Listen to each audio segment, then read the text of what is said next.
Here's the Yom Yom for today and for tomorrow. There are three types of Hitbonenut. Chassidut makes a tremendous stress on this thing called contemplation. Hitbonenut, to contemplate God. There's three types of Hitbonenut. To think about God. One of them is you learn a mimer of Chassidut. You learn and you take an idea and you understand it. You understand everything, what it means, what are the implications, the oneness of God, the how God, the contraction, how God hides himself, right? A simple idea. The God hides himself, God is everywhere, but he hides himself, we can't see it. That's called the tzimtzum. Okay, so you think about it, what does it mean? Step number one. Step number two, take the same idea that God is really creating us, but he hides himself. And after you've understood it, then thinking about it before you start to pray in the morning.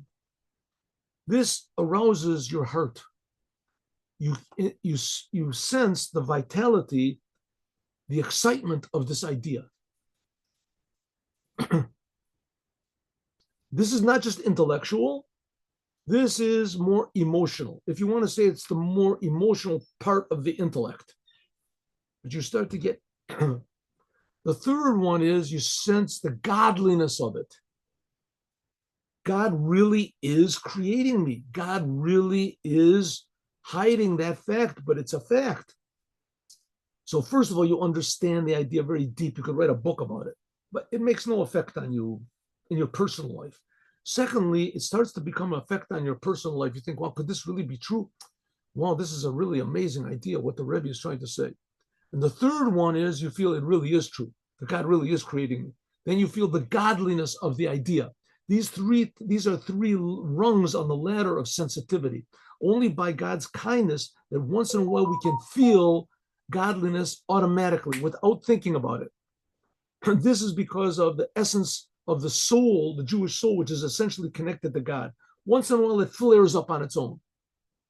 A lot of times you find Jewish people that that all of a sudden something happens to them. Somebody calls them a dirty Jew, right? Or somebody, they hear something on television. Today is he's sitting in a bar eating a hamburger or something, and today is the day of repentance for the Jewish people. And thousands are flocking to synagogues. Wow, my mother told me that I'm a Jew.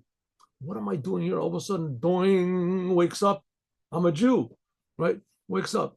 And sometimes it happens spontaneously, but Chassidut comes to tell you that that's a fluke. That's unusual.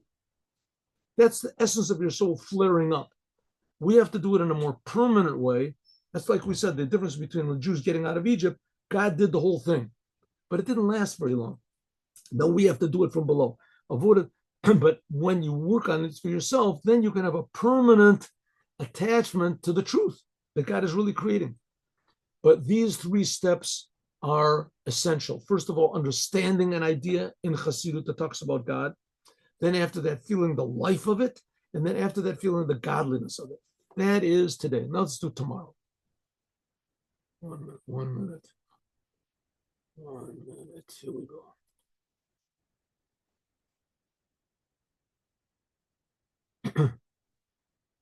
How did this come?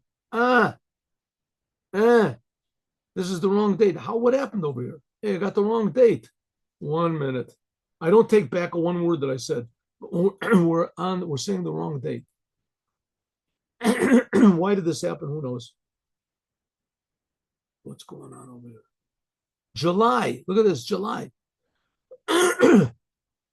All right. So you know what?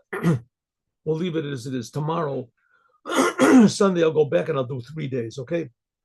We'll do 3 days. But what I said, I don't retract. Every single word is true. That's how one of the main points of Chabad Chassidut is to understand God, to get excited about God, and then to really feel godliness. And now, story.